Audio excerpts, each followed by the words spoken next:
मंजिल हमारी क्या है हमें बस पता होना चाहिए। अगर हमें आईएएस बनना है, आईपीएस बनना है, बस वो रास्ता कोई भी हो सकता है। सपना जो था आईएएस ऑफिसर बनने का, वो फाइनली यहीं क्लियर हुआ है, चंपारण की धरती पर। चंपारण हम सभी जानते हैं, यहाँ फर्स्ट सिविल डिसोबीडियंस मूवमेंट जो महात्मा गांधी के द्वारा जो शुरुआत की गई थी सत्याग्रह की, और महात्मा गांधी हमारे राष्ट्रपिता बने। तो उसी तरह तो मैथ्स मेरा काफ़ी वीक था, मेरे अच्छे मार्क्स नहीं आते थे मैथ्स में, लेकिन मेरा एक चैलेंज था, मेरा खुद से चैलेंज था कि मैं मैथ्स में खुद को बहुत इम्प्रूव करूँगी।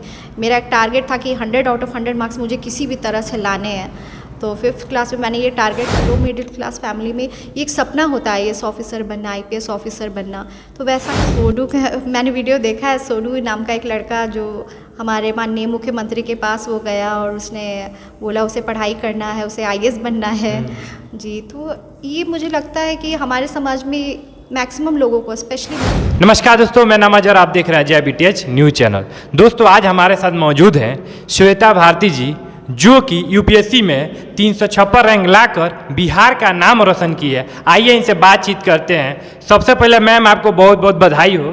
धन्यवाद, बहुत बहुत। मैम आप यूपीएससी में 356 रैंक लाई हैं और कैसे आपने तैयारी किया था, कुछ बताइए। जी, सबसे पहले तो बहुत बहुत धन्यवाद यहाँ पे आने के लिए। और जी मेरा 356 रैंक आया AIR यूपीएससी में। इसके लिए मेरा मेनली फोकस सेल्फ स्टडी पर था, और लेकिन मैं साथ साथ ऑनलाइन टेस्ट सीरीज़ भी देती रहती थी ताकि मैं खुद को सेल्फ चेक कर सकूं कि मेरी प्रिपरेशन का लेवल क्या है। और मैं घर पे ही रहकर तैयारी कर रही थी पटना में। और फिर मैं उसके साथ साथ और भी सिविल सर्विसेज के लिए, स्टेट सिविल सर्विसेज के लिए भी मैं प्रिपेयर कर रही थी। तो मेरा 64th BPSC and 65th BPSC दोनों में ही सिलेक्शन हो गया था लास्ट ईयर। फिर 64th में मुझे assistant director social welfare department मिला था, 65th में मुझे बिहार एजुकेशन सर्विस मिली थी, और फाइनली यूपीएससी में मेरी AIR 356 आई है। तो मेरा अब आई थिंक जो मेन गोल था मेरा अचीव हो गया है AIR। आपका ये फर्स्ट अटेम्प्ट था? जी नहीं, ये मेरा फर्स्ट मेंस और फर्स्ट इंटरव्यू था। इसके पहले मेरा प्रीलिम्स क्लियर नहीं हुआ था, तो मैंने अब इस बार फाइनली क्लियर कर दिया एग्ज़ाम को। आपका कौन सा मीडियम था? जी मेरा इंग्लिश मीडियम था। जी, जो स्टूडेंट जो एग्ज़ाम भी दिए थे, कुछ असफल भी हैं, उनको आप क्या कहना चाहेंगे?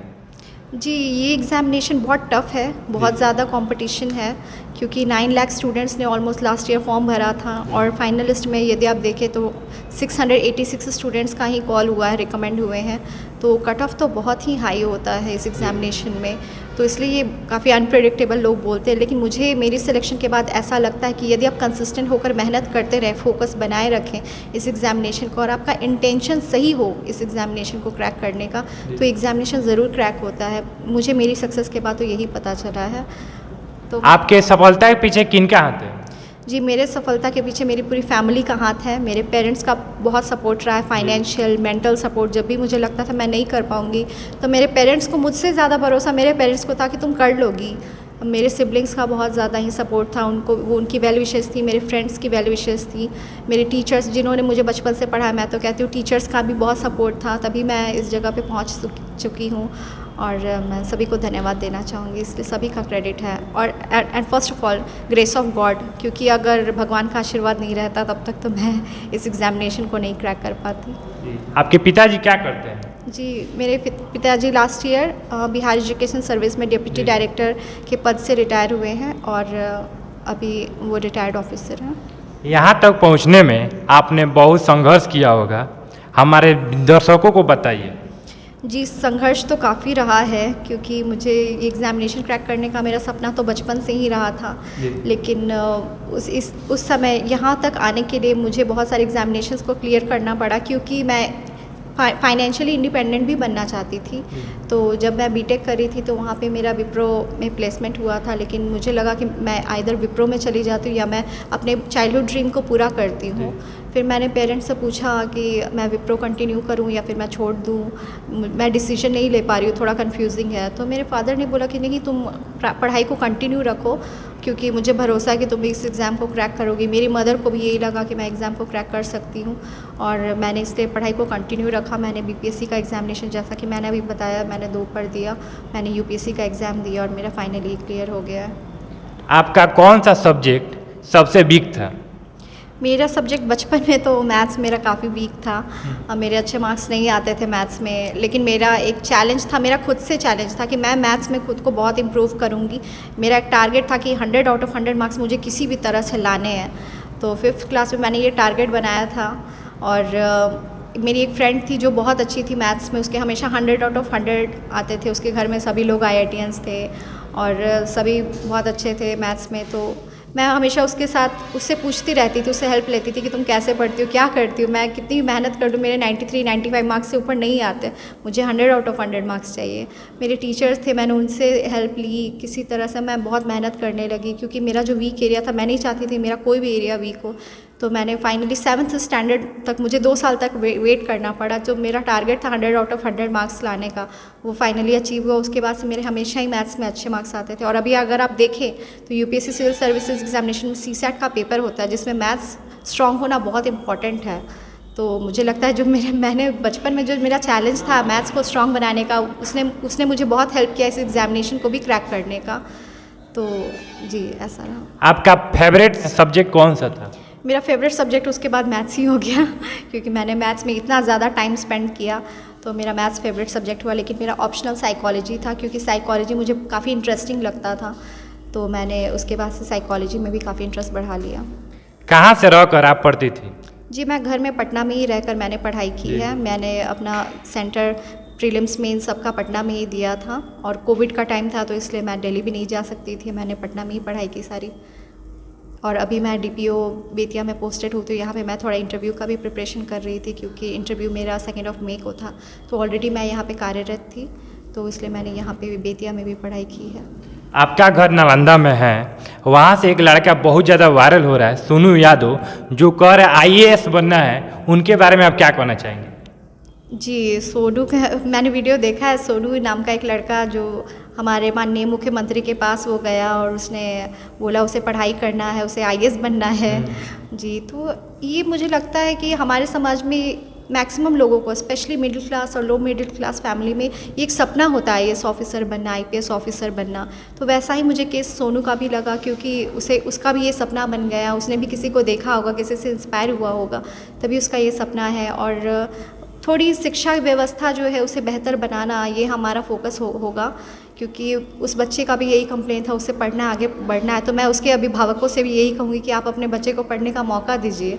सभी अभिभावकों से कहूँगी कि आप अपने बच्चों को पढ़ने का मौका दीजिए, चाहे वो लड़का हो या लड़की, क्योंकि आपके बच्चे जब आगे बढ़ेंगे तभी समाज हमारा आगे बढ़ेगा और हमारा देश आगे बढ़ेगा। तो मैं सभी से यही कहना चाहूँगी। सोनू यादव कह रहे हैं जॉब पढ़ेंगे, सैनिक स्कूल में पढ़ेंगे। आप हमको बताइए, दर्शकों को बताइए कि जब उस सैनिक स्कूल में पढ़ेंगे तभी उनका IAS बनेंगे। जी, ऐसा कुछ नहीं है। मंजिल हमारी क्या है हमें बस पता होना चाहिए। अगर हमें IAS बनना है, IPS बनना है, बस वो रास्ता कोई भी हो सकता है। अगर आप देखें सिविल सर्विसेज में तो हर बैकग्राउंड के स्टूडेंट्स आते हैं, रिच हो, poor background, middle class background, अलग अलग क्षेत्र की, कोई MBA, IIT, IIM, arts background, commerce background, हर तरह के बच्चे आते हैं, हर तरह के कैंडिडेट्स इस एग्ज़ाम को क्वालिफाई करते हैं। तो मैं बस वही कहती हूँ कि मंजिल को एक होनी चाहिए, रास्ता कोई भी हो सकता है। आप इससे मत घबराइए कि आप मंजिल तक कैसे पहुँचेंगे, बस आप कंसिस्टेंट रहिए। रास्ता थोड़ा लंबा हो सकता है पर आपको मंजिल ज़रूर मिलेगी यदि आप कंसिस्टेंट होकर पढ़ाई करते रहें, मेहनत करते रहें। जब आप UPSC की तैयारी कर रही थी उस समय आप फर्स्ट अटेम्प्ट तो नहीं हुआ होगा, तो उस समय बहुत सारी आपकी कठिनाई भी आया होगा। अभी जो बहुत हार्ड भी एग्ज़ाम है, सब कोई कहता है, इसमें आपको क्या कहना चाहती है? जी, एग्ज़ामिनेशन कठिन तो है क्योंकि बहुत ही कम बच्चों का सिलेक्शन होता है। 9 लाख स्टूडेंट्स ने लास्ट ईयर फॉर्म भरा था एंड ओनली 686 का भी रिकमेंड हुआ है। अभी और भी बच्चे रिजर्व लिस्ट में मे बी आएंगे बाद में, लेकिन बहुत क्योंकि इतना कट ऑफ रेशियो है, इतने सारे बच्चे रिजेक्ट होते हैं तो एग्ज़ामिनेशन ऑटोमेटिकली बहुत टफ़ हो जाता है इसे क्लियर करना। तो मेरे लिए भी बहुत टफ़ था। मेरा पहले प्रीलिम्स ही नहीं हो रहा था और मैंने फाइनली मेंस और इंटरव्यू का ये मेरा पहला अटैम्प्ट था। मेरा मेंस और इंटरव्यू पहली बार दिया था और फाइनल मेरा सिलेक्शन हो गया क्योंकि मैं चाहती थी मैं फाइनेंशियली इंडिपेंडेंट भी बन जाऊँ, इसलिए मैंने BPSC का भी एग्ज़ाम दिया था और 64-65 BPSC मेरा लास्ट ईयर क्रैक हो गया था। और UPSC का मैंने प्रीलिम्स इसीलिए दिया कि मैं आगे जो मेरा मेन टारगेट था UPSC सिविल सर्विसेज को क्रैक करने का, उसे मैं पूरा कर लेती हूँ और मैंने एग्ज़ामिनेशन दिया और जो अक्टूबर में मेरा प्रीलिम्स था, जनवरी में मेरा मेंस था। उसके बाद मैंने फरवरी में यहाँ ज्वाइनिंग किया एस DPO जब मेरा डॉक्यूमेंट वेरिफिकेशन हो गया, और उसके बाद से मैं यहीं थी। बेतिया में पोस्टेड हूँ अभी। चंपारण जो कि महात्मा गांधी की धरती है, वहीं पे मैं पोस्टेड हूँ। और मेरा सपना जो था IAS ऑफिसर बनने का, वो फाइनली यहीं क्लियर हुआ है, चंपारण की धरती पर। चंपारण हम सभी जानते हैं, यहाँ फर्स्ट सिविल डिसोबीडियंस मूवमेंट जो महात्मा गांधी के द्वारा जो शुरुआत की गई थी सत्याग्रह की, और महात्मा गांधी हमारे राष्ट्रपिता बने। तो उसी तरह मुझे भी लगता है कि मेरा जो सपना था यहाँ पर वही पूरा हुआ है। और आगे जो भी मैं करना चाहूँगी हर इस क्षेत्र में एज अ सिविल सर्वेंट, मैं लोगों के लिए अच्छा करना चाहूँगी। मेरा सपना पूरा हुआ तो मैं ये नहीं समझती कि ये एंड है, मैं समझती हूँ कि ये मीन है टू अचीव द एंड। लोगों के लिए अच्छा करना, समाज के लिए कुछ अच्छा करना, ये मेरा टारगेट रहेगा। यहाँ से मेरी शुरुआत होती है। लास्ट में स्टूडेंट को क्या कहना चाहेंगी जो UPSC का तैयारी कर रहे हैं, और लड़कियों को और लड़कों को आप क्या सजेशन देना चाहेंगे? लड़कियां हो या लड़के हो, मैं सभी को ये सजेशन कहूँगी कि आप अपनी पढ़ाई को कंटिन्यू करते रहें, मेहनत करते रहें, खुद पर भरोसा रखें। उनके अभिभावकों से भी यही कहूँगी कि आप अपने बच्चों को पढ़ने का मौका दें, उन्हें एग्ज़ामिनेशन क्रैक करने का मौका दें। जब तक आप अपने बच्चों को मौका नहीं देंगे, वो कैसे अपने एग्ज़ाम्स को क्लियर कर पाएंगे। तो और मैं बच्चों से यही कहूँगी कि आप खुद पर भरोसा रखें। जो भी स्टडी मटेरियल्स आपको मिलती है, ऑनलाइन सोर्सेज, ऑफलाइन सोर्सेज, आप उन्हें प्रॉपर्ली रिवाइज़ करते रहें, कंसिस्टेंट रहें पढ़ाई की। न्यूज़पेपर, करंट अफेयर्स आप रेगुलरली पढ़ते रहें, उनके नोट्स बनाए, रिवाइज़ करें, time to time test series ज़रूर देते रहें, और खुद पर भरोसा रखें तो आपका एग्जामिनेशन ज़रूर क्लियर होगा। बस कंसिस्टेंट रहना है, सेल्फ मोटिवेटेड। आपका मोटिवेशन इनर होना चाहिए, किसी बाहरी सोर्स से नहीं। क्योंकि मेरा ये इनर मोटिवेशन था, मुझे और किसी ने नहीं कहा। मेरे फादर ने बचपन में मुझे कहा था, लेकिन उसके बाद ऐसा कोई प्रेशर नहीं रहा था मेरी फैमिली से कि तुम यही एग्ज़ाम क्लियर करो। ये मेरा चैलेंज खुद का था, मुझे खुद बनना था, मैं खुद को प्रूव करना चाहती थी। तो और मैंने वही किया। और मैं यही बच्चों से कहूँगी कि आप क्यों बनना चाहते एक सिविल सर्वेंट, ये आपका खुद का डिसीजन होना चाहिए, किसी और का नहीं। और जब ये डिसीजन आपका खुद का होगा, तब ये एग्जामिनेशन मुश्किल नहीं लगेगा आपके लिए। ये प्रोसेस पढ़ाई का आपके लिए मुश्किल नहीं लगेगा, आपको मज़ा आएगा पढ़ाई में, और आप ज़रूर सक्सेस पाएंगे और इस एग्ज़ाम को क्लियर कर पाएंगे। उम्मीद करते हैं दोस्तों वीडियो पसंद आएगा तो लाइक कीजिए, कमेंट कीजिए, शेयर कीजिए, चैनल को सब्सक्राइब करना ना भूलें। Thanks for watching this video. Bharat माता की जय, वंदे मातरम।